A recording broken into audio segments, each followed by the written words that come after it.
What up, everybody? It's your boy Marlon. So like I said in my last video, the LeBron 17 was tied for the most comfortable shoe in my rotation, and it was tied with this shoe right here, the CP3.12. Let's get into the video and see why they're tied. Blah.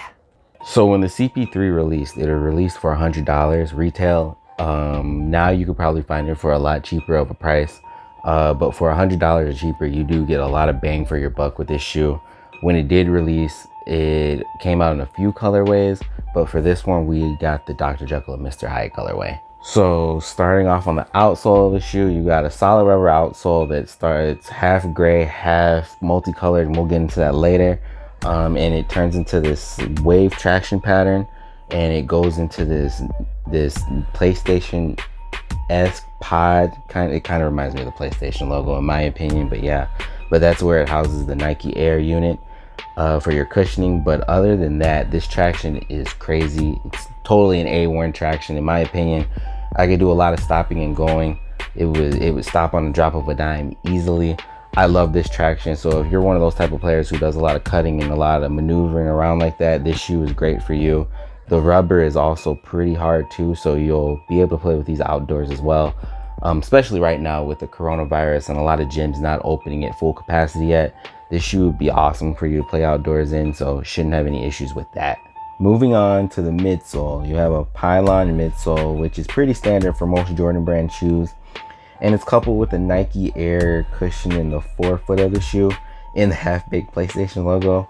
The setup is super comfortable. It has a tiny bounce, and the court feel is amazing because you are very low to the ground.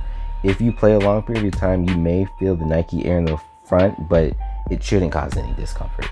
So moving on to the upper is comprised of about 85% fly knit, and then the rest is this synthetic leather on the side and the back of the shoe.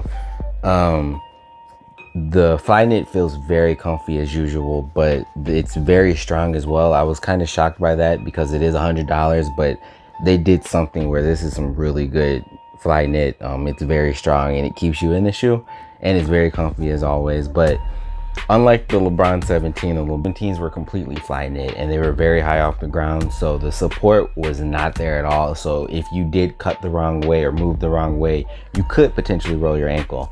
So, but in these, you have the synthetic leather on the side and the back of the shoe, which gives you some support. All in all, I do like the upper of the shoe a lot. I haven't seen any fraying going on the fly knit portion of the shoe, but I have seen a little bit on the synthetic leather. And the leather does look kind of cheap as well, but I mean, it's $100, so I mean, you kind of get what you pay for. But but all in all, the shoe does feel great. I like it. I haven't seen any issues with the upper at all. Design wise, it took me a minute to actually like the style of the shoe just because of these little bubbles on the top of the shoe.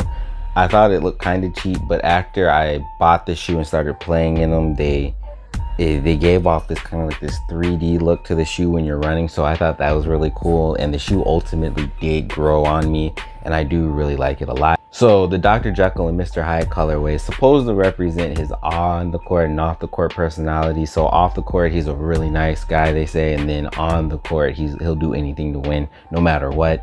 So that's why on the bottom of the shoe we have the gray side, which is his off the court personality, and then on the other side of the shoe you got the mixture of colors like the greens and purples and blacks, which is supposed to be his on the court personality. So Dr. Jekyll and Mr. Hyde. So all around the shoe you got the different mixtures of colors all around the shoe, like the greens, the purples, and the reds, all in like the little bubbles. And then on the back you even got the greens and the whites, the purples and golds all around the shoe. So that's also to help represent the Dr. Jekyll and Mr. Hyde of the shoe because it's overlaying the black. But other than that, there are a lot of different hidden things all around the shoe, which the CP3 line is known for. So for instance, on the side of the shoe, you got all these different holes on here to represent the CP3's favorite Jordan, which is the Jordan 13. And then on the tongue of the shoe, you actually got 12 hole punches on both shoes, and that's supposed to represent the numbered shoe he's on. So this is CP3.12, so you got 12 hole punches right there. But the biggest change on the shoe line is this owl logo right here. So CP3 decided to change up his logo for this shoe. So originally he had like this CP3 logo for each one of his shoes, but this one he has his owl, and it's supposed to represent him being a more older, more wiser player on the court. And what I think is pretty cool about the logo itself is that it's made up of each one of his family's astrology signs. So I think that's pretty awesome. And yeah, it's right here on the tongue of the shoe, and then it's also on the heel of the sole, but it's kind of hard to see on this one. On other colorways you can see it a lot more clear, so there's that. But all in all, I think it's a really cool design. Like I said, I didn't like it in the beginning, but now I do love it a lot. So all in all, I have no complaints about this shoe. I absolutely love it. It fits my style so well. The LeBrons were great, but these right here, great, amazing. But again, I am hella biased, so I am a big CP3 fan. But like I said, if you're a guard and you want an alternative to the LeBron 17, I suggest trying this shoe out. If you just want a budget shoe, I mean, the shoe's $100. The tech isn't bad at all on this shoe. So $100 is great, and it might be cheaper even if you go somewhere else. So that's good. If you're a big CP3 fan like me, you probably already got these, or if you're still thinking about it, go ahead and try them out. It's $100.